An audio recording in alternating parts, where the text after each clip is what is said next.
But one family can never be pure. Behind the temple, Jamna and her husband clean the temple's surroundings. They must also perform the dirtiest task of all. They are obliged to manually remove the excrement of all the higher castes. With tin plates and weed brooms, they collect the feces from open defecation sites, private homes, and dry latrines, a form of toilet where excrements must be scraped through holes and open drainage lines.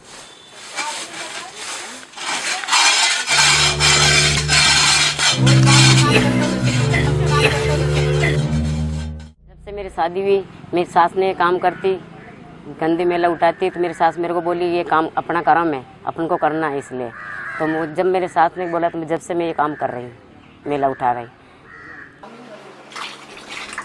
The impurity of her caste's occupation has dictated every aspect of her life. She cannot physically touch, sit next to, or share the same water source as any other village member who see her as inherently polluted.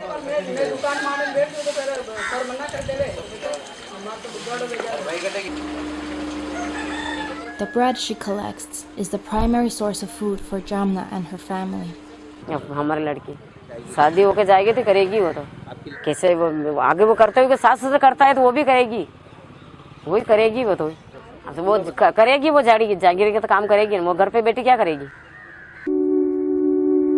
Jamna is not a unique case. She is one of over 1 million manual scavengers who clean the excrements of their villages across India. Generation after generation, this task is passed on through the Valmiki women, who become the breadwinners of their families.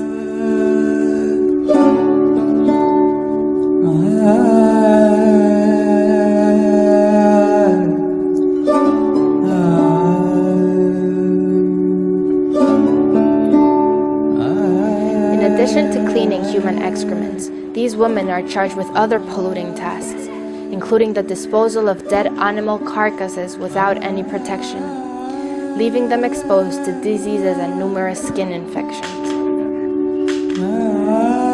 Their children also bear the consequences of their mother's dirty work at school, where they are made to sit at the back of the classroom and deemed so polluted that they are not allowed to touch books. Oppressed by their caste and by their gender, these women are particularly targeted for sexual violence and other forms of atrocities, and are forced by their families and their communities to continue this denigrating practice. अभी गंदी का काम ही सब मरता D में वही काम मरेगा जब छूटेगा। दोस्तों, आज हम जहाँ बैठे हैं दिल्ली में, तो अगले एक हफ्ते बाद हम लोग इस देश का 68वां स्वतंत्रता दिवस इंडिपेंडेंस डे सेलिब्रेट करने वाले हैं। इन 68 सालों में देश में काफ़ी कुछ बदला है। पिछले 68 सालों में हम देखें तो हमारी जो इकोनॉमिक ग्रोथ है वो काफ़ी आगे गई है। हम लोग न्यूक्लियर पावर बन गए हैं, हम लोग चांद पे रॉकेट भेजने तक का काम कर रहे हैं, और काफ़ी सारे डेवलपमेंट और जो तरक्की है या टेक्नोलॉजी है उस तरह के काम हमारे देश में हुए हैं। लेकिन दूसरे तरफ अगर हम देखें तो जो हमने अभी ये फिल्म देखी जमुना की, तो इस तरह की देश में तकरीबन 12 लाख लोग हैं, जिनमें ज़्यादातर औरतें हैं, महिलाएं हैं, जो आज भी मैला उठाने का काम करती हैं। हमारे देश में कई बार ये मुद्दा आया है कि ये प्रथा बंद होना चाहिए, ये बहुत इनह्यूमन है,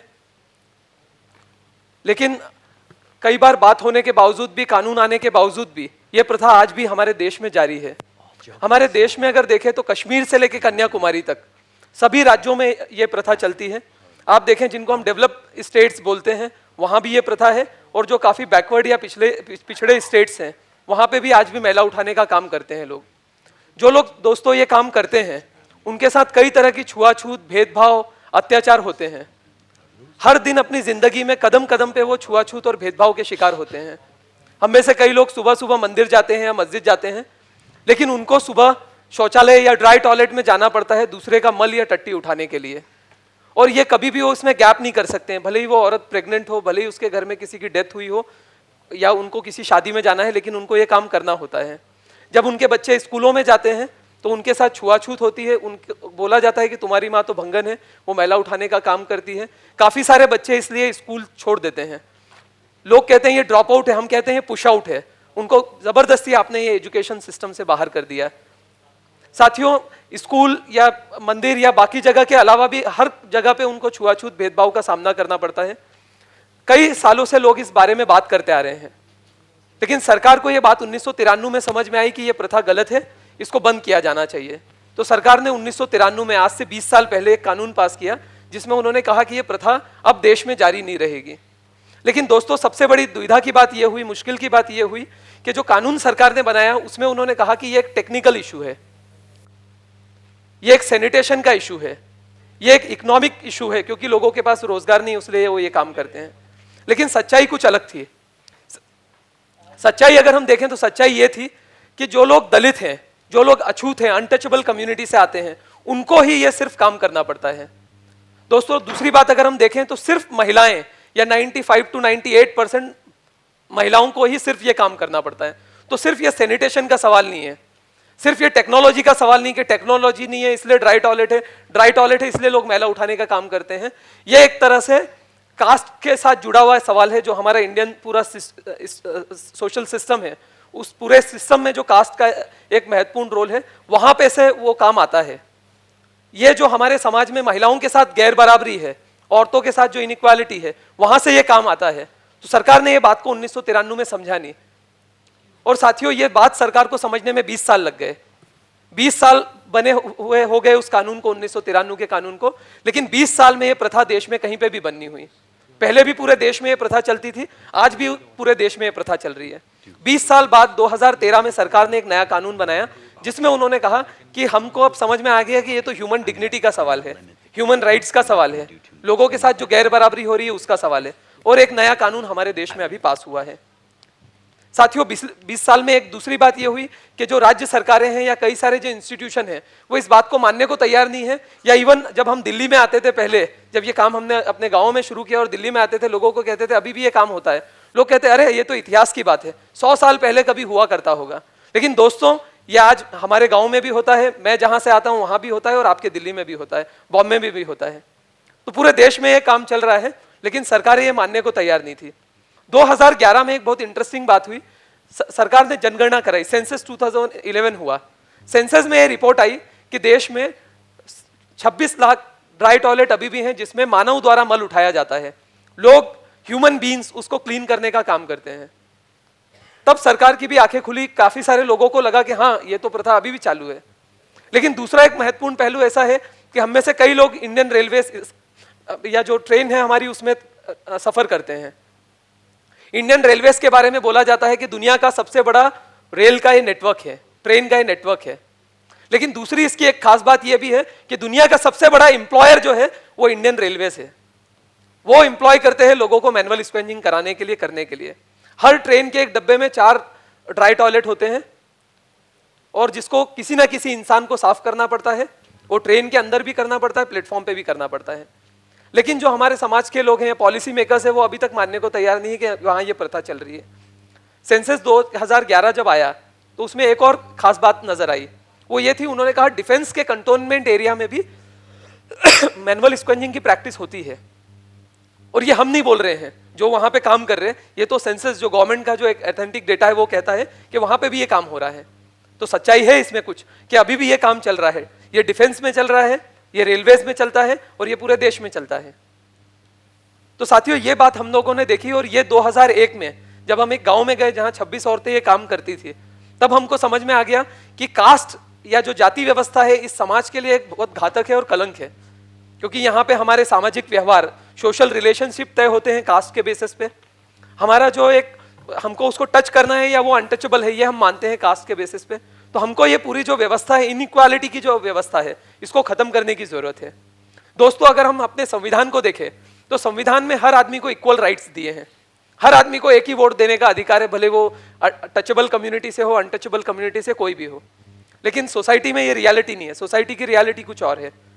वहां पे अगर आप इस तरह का काम करते हैं तो उनको अलग रहना पड़ता है। तो दोस्तों, हम जब पहले बार 2001 में गांव में गए, वहां पे 26 औरतें ये काम करती थी, और उनसे हमने बात करना शुरू की कि ये काम बंद होना चाहिए, क्योंकि ये काम बहुत ही गलत है। लेकिन उन्होंने, हम 8 महीने तक उनके घर लगातार जाते थे, उन्होंने हमको पानी भी नहीं पिलाया कभी। तो हम में से कुछ साथियों ने कहा कि ये तो हमारे साथ भी अनटचेबिलिटी करते हैं, लेकिन सच्चाई ये नहीं थी। जिस गांव में हम गए उसके पास का एक गांव था, वहां पे दलित कम्युनिटी के लोगों ने एक कुत्ते को रोटी दे दी थी, और वो जो कुत्ता था उसका जो ओनर था वो नॉन दलित कम्युनिटी का था। तो उस पूरे गांव ने वो दलित कम्युनिटी का बाइकआउट कर दिया। उन्होंने कहा कि इन्होंने हमारे कुत्ते को अपवित्र कर दिया है, अब कुत्ता भी अनटचेबल हो गया है। तो साथियों, उन्होंने इस वजह से हमको रोटी नहीं, पानी नहीं दिया, क्योंकि उनको लगा कि हम इनको पानी दे देंगे तो कल से वापस कुछ हंगामा ना हो जाए। तो ये जो पूरी हमारी कास्ट की जो व्यवस्था है, जाति आधारित काम, कास्ट बेस्ड प्रैक्टिसेस या ऑक्यूपेशन की जो पूरी व्यवस्था है, इसमें यह है कि कुत्ता टचेबल है लेकिन इंसान अनटचेबल है, और जब अनटचेबल इंसान उस कुत्ते को छूता है तो वो भी अनटचेबल हो जाता है। तो ऐसे व्यवस्था में हम जीते हैं, ऐसे व्यवस्था में हम रहते हैं, और इस देश में तकरीबन 12 लाख लोग हर दिन ये पीड़ा झेलते हैं, हर दिन ये परेशानियों का सामना करते हैं। कदम कदम पे उनके साथ ये भेदभाव, ये डिस्क्रिमिनेशन, ये अनटचेबिलिटी होती है। तो हमने अपना आंदोलन एक गांव से शुरू किया। उस गांव में 26 औरतें थी, हमको 1 साल का वक्त लगा। हमने उनको कन्विंस कराने की कोशिश की कि आप जो काम कर रहे हो गलत है, क्योंकि सरकार की जिम्मेदारी थी कि ये काम बंद करना चाहिए, क्योंकि हमारे देश में कॉन्स्टिट्यूशन है, कॉन्स्टिट्यूशन को सरकार को फॉलो करना, इंप्लीमेंट करना है, लेकिन वो तो हो नहीं रहा है। आप अभी भी ये काम कर रहे हो। 93 में एक्ट आ गया, लेकिन फिर भी आप अभी भी ये काम करते हो। तो हमने उनको समझाने की कोशिश की, और हमारा कॉन्स्टिट्यूशन जिन्होंने लिखा है, डॉक्टर भीमराव अंबेडकर, उन्होंने एक बात कही थी कि गुलामों को गुलामी का एहसास करा दो। अगर गुलाम को समझ में आ गया कि वो गुलाम है, वो स्लेव है, तो अपनी बेड़ियां खुद तोड़ देगा। तो हमने वही स्ट्रैटेजी अडॉप्ट करी। हमने उनको समझाने की कोशिश की कि ये आपका रोजगार नहीं है, ये आपका लाइवलीहुड नहीं है, ये गुलामी है, ये स्लेवरी है। क्योंकि उनको, आपने यहां देखा फिल्म में, उनको रोटी मिलती है, कपड़ा मिलता है और मकान मिलता है, और हम हिंदुस्तान में कहते हैं कि 3 बेसिक नीड पूरी होना बड़ा जरूरी है। तो ये जो सिस्टम है, जो वो महिला बोल रही थी कि जागीरदारी, तो जागीरदारी का जो सिस्टम है उसमें उनको ये 3 बेसिक नीड जो है फुलफिल की जाती है, और उसके बदले में वो लोग ये काम करते हैं। और दोस्तों, जब ये काम करते हैं तो उनके घर में भी उनके बच्चे अनटचेबिलिटी करते हैं उनके साथ, क्योंकि माँ ये काम करके आ रही है, तो उनको पहले नहा के फिर घर में इंटर करना पड़ता है। उनके पति, उनके दूसरे फैमिली के मेंबर, वो भी उनके साथ भेदभाव रखते हैं। तो जिन औरतों के बारे में हम बात कर रहे हैं, वो सिर्फ सोसाइटी में अनटचेबल नहीं है, वो दलित, जो वो अनटचेबल है विद इन अनटचेबल्स के, वो अनटचेबल है विद इन फैमिली में।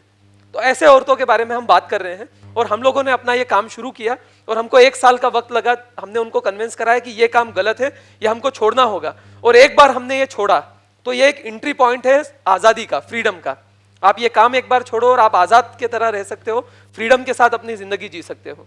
उन्होंने निर्णय किया, और उन्होंने अपने जो टोकरे थे, जो बास्केट थे, वो जला दिए, और उन्होंने निर्णय लिया कि आज से हम ये मैला उठाने का काम नहीं करेंगे, हम मैनुअल स्पंजिंग का काम नहीं करेंगे। और साथियों, ये वो दिन था जिस दिन इस लड़ाई की शुरुआत हुई, और इस दिन के बाद से उन महिलाओं ने जाके दूसरे जिलों में, दूसरे राज्यों में औरतों को कन्विंस कराया, और 2012-13 में हमने एक बड़ा स्टेप उठाया। हमने 10,000 किलोमीटर का फुट मार्च किया, पूरे देश में हम लोग गए, 200 डिस्ट्रिक्ट में, और वो औरतें गई जिन्होंने ये काम छोड़ा है, और उन्होंने कहा कि हम तो आजाद हो गए, अभी तुम्हारी बारी है। तो मध्य प्रदेश की महिला तमिलनाडु में जाके उनको समझाने की कोशिश की कि यह काम बंद होना चाहिए। राजस्थान की महिला ने उत्तर प्रदेश में जाके समझाया कि हम आजाद हो गए, अब तुम्हारी बारी, तुमको बंद करना होगा ये काम। और दोस्तों, ये पूरे आंदोलन के वजह से देश में 15,000 से ज्यादा औरतों ने मैला ढोने की जो अमानवीय प्रथा थी, जो गुलामी थी, उससे मुक्ति पाली है।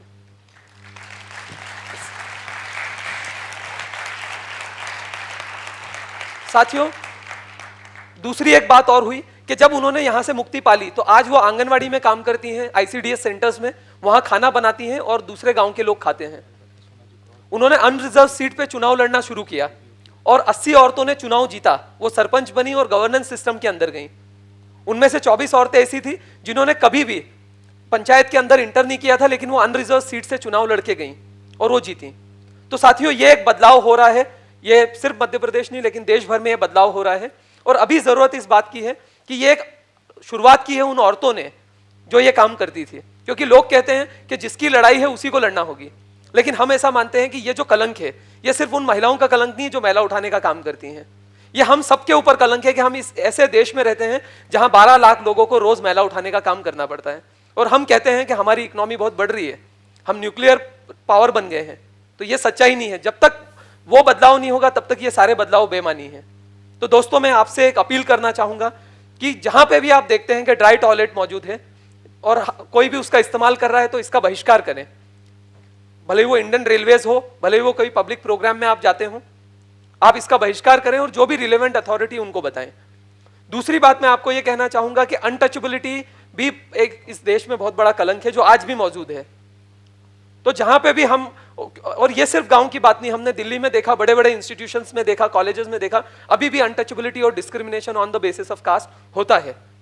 तो इसको भी हमको बहिष्कार करना होगा कि हम अनटचेबिलिटी और डिस्क्रिमिनेशन बर्दाश्त नहीं करेंगे, भले ही हम दलित हों, अनटचेबल हों या नॉन दलित हों। ये एक ह्यूमन बीइंग का सवाल है, ये ह्यूमन डिग्निटी का सवाल है, ये इस देश के कॉन्स्टिट्यूशन और ह्यूमन राइट्स का सवाल है। तो इसको हमको बंद करना पड़ेगा। और तीसरी बात कि यह आंदोलन पूरे देश में हो रहा है, 12 लाख लोग हैं जो ये काम करते थे, 15,000 औरतों ने छोड़ा है, लेकिन बहुत लंबी हमारी लड़ाई है, काफी लोगों तक हमको पहुंचना है। तो अगर जिनको लगता है कि यह मुद्दा बहुत इंपॉर्टेंट है, इसमें काम करने की जरूरत है, तो हम अपील करेंगे कि बहुत सारे इस देश में संस्थाएं हैं जहां वॉलंटरी समय दे सकते हैं, बहुत सारे आंदोलन चल रहे हैं जहां वॉलंटरी आप समय देके इस आंदोलन को और मजबूत कर सकते हैं। और मैं आखिरी बात यह कहना चाहूंगा कि यह लड़ाई सिर्फ दलितों की लड़ाई नहीं है, यह लड़ाई सिर्फ मैला ढोने वाले औरतों की लड़ाई नहीं है, इस देश की लड़ाई है। हमको इसको एक सिविल राइट मूवमेंट की तरह बनाना होगा, और यह हम तभी बना पाएंगे जब इस समाज का हर वर्ग हमारे साथ में आएगा। धन्यवाद।